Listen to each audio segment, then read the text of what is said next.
is Josh Weems on the show, who's getting ready for his official UFC debut October the 29th, this Saturday at UFC Vegas 63, when he meets Christian Rodriguez. Josh, how are you? I'm doing great, man.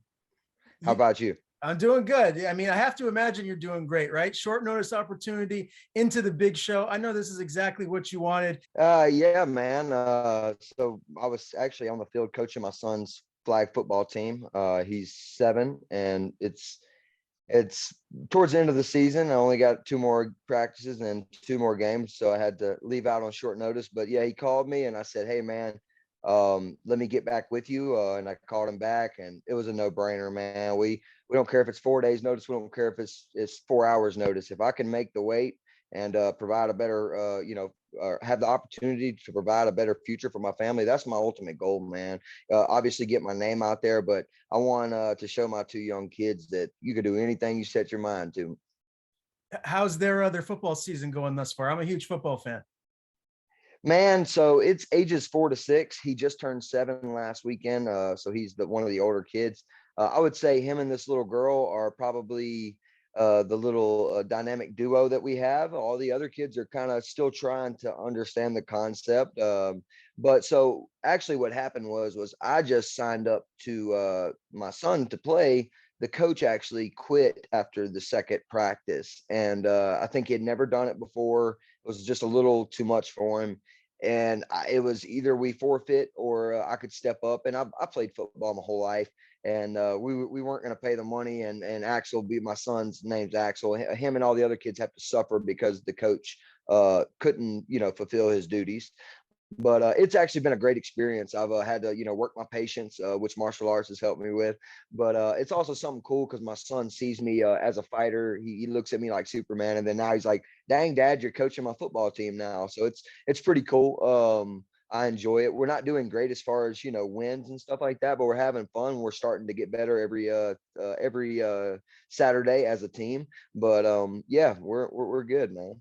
Fantastic. That's great to hear. Now, we all know you, Josh, from Contender Series. That was back in 2021. I know that fight didn't go the way you wanted it to, but man, you sure turned things around. You had a couple of big wins, one in particular over Mo Miller, who I think very highly of. I expect him to be in the UFC one day too. Was it hard for you to stay positive after suffering that Contender Series loss? Did you always know you were going to get back here?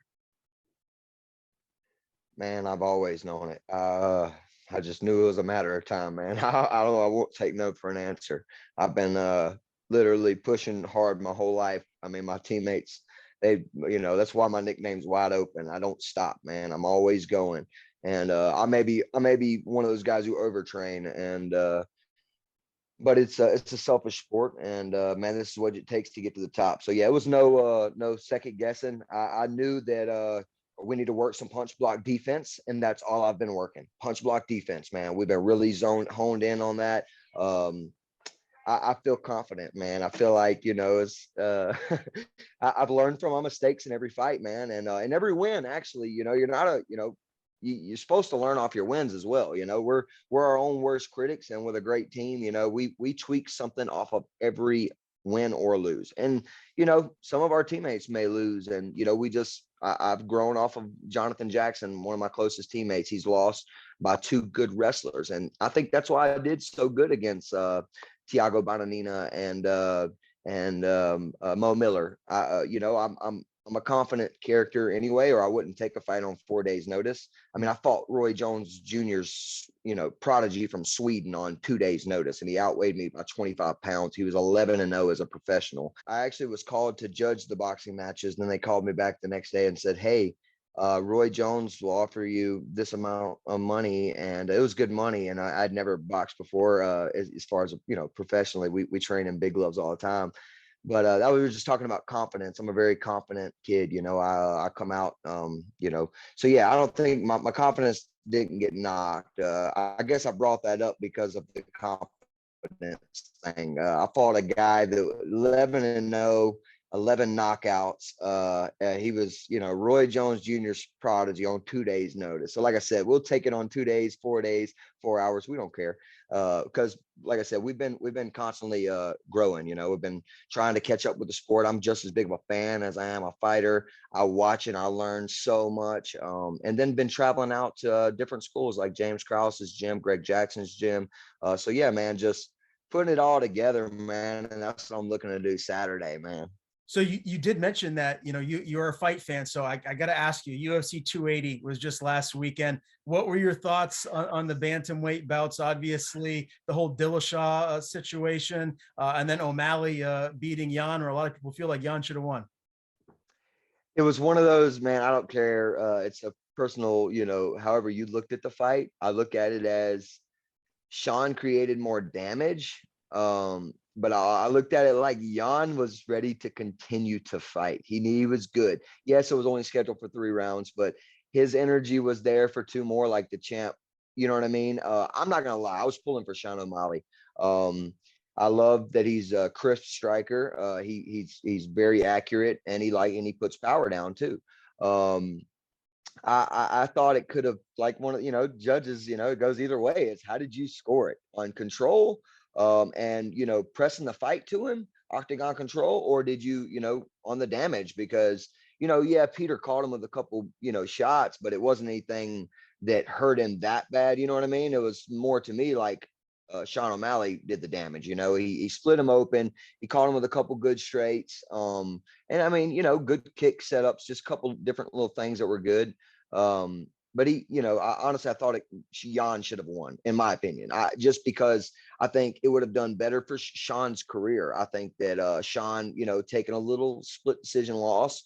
But I don't know. It depends on, like, if he's a character like me, you don't let it get to your head. You're just going to go right back to the, just grinding, trying to keep up with the evolution of the sport. That's the thing. Some people might look at Sean and go, he's a striker, blah, blah, blah, wait till he fights a wrestler. But he proved that, that he can get up and he can mix it up. I think he should just pick up that push in the cardio probably. And look, I'm no one to say, who knows, I might go out there and, because I'm down to put it all on the line Saturday and get tired myself. So I'm not, just as far as at the level he's at, that dude's good, man. He could be the champ. So, just keep evolving with the sport and get that cardio on top, because cardio is everything. I mean, you can get tired, and anybody that's lesser than you can, finish you, as long as they've got that strong mentality, you know what I mean, to keep pushing. But yeah, and as far as the TJ Dillashaw fight, I ain't gonna lie, I was going for TJ. I like Aljamain's, grappling skills and stuff like that. I just felt like TJ was gonna get it done, and it was a freak little thing. It was crazy to hear him talk about how he knew it was going on. It's like, you're a G for that. But it's one of those things, man. He shouldn't have done that, if you ask me. I get he's up that high in the sport, but you knew it was going to happen, and Aljamain is not one to do that with. So it's just one of those things where it's like, if you were fighting a striker, maybe, and that's probably why you recently heard that TJ had the similar injuries in the Cody fight. It was like, but he went out there and fought Cody because Cody's not going to shoot on him. You know what I mean? It's just not going to happen. But yeah, I thought it was a crazy card. And I mean, I thought Islam Makhachev, or however you pronounce that, he's a man. I was going for Charles Oliveira, obviously. His storyline is awesome. And I felt like if Islam lost, he was going to come back stronger. Nothing against Islam at all. I don't think he's boring. I think he's great. But Charles Oliveira didn't show up Saturday, and that's just it. We have bad nights in the office, and I think that was one of those for Charles, for sure. But I think Charles is going to come back and steamroll some guys to show that, hey, before I put my gloves up, let me steamroll a couple cats, or even possibly get that belt. And that's what I think a lot of fans that's been watching Charles for a while would love to see, is him to get that belt, defend it, and then, put the gloves up, Sure. Yeah, you might be right. I definitely expect him to be back with a vengeance and getting some W's under his belt. I'd love to see that rematch with Makhachev when the time is right. Let's talk about your fight, man, with Chris Rodriguez. I'm so excited for this one. UFC Vegas 63, obviously, it's this Saturday. I have to imagine you're there right now. So just tell me when you arrived, and what do you have left to do before fight night? So Wednesday got here. left out from Jackson, Mississippi at about 7:40 a.m. Got here, I'd say a little after lunchtime, rushed to go get the eyes done, rushed to go get physicals. I mean, I didn't have time to even stop to drink water. It seemed like it was a pretty crazy day yesterday, but just soaking it all in, I could never be upset about it. You know what I mean? I was more so worried about my weight cut, stuff like that. I just wanting to finish all of their duties they had me to do, but that's what is part of the game. And so yeah, we got all that done. We cut some weight last night, did some training. Well, not really cut weight. We did some training and sat in the sauna for a minute. But today on the agenda, man, we've really been resting real good. Got us some groceries for when I step off the scale.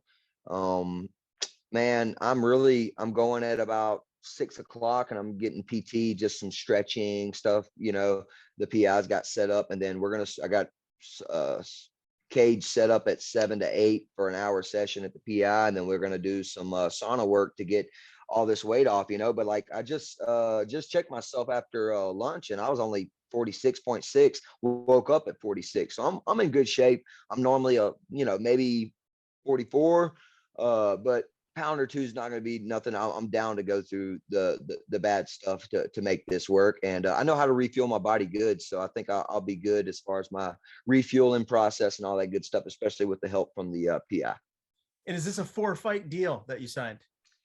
Yes, I was told it was a 4-fight deal, man. That I didn't know that at first. Actually, I got asked that by a teammate of mine. So I was like, that's a great question. I guess I just was just so ready to just fight. I didn't care. So yeah, I asked my manager, Jason House, who's been awesome getting everything set up.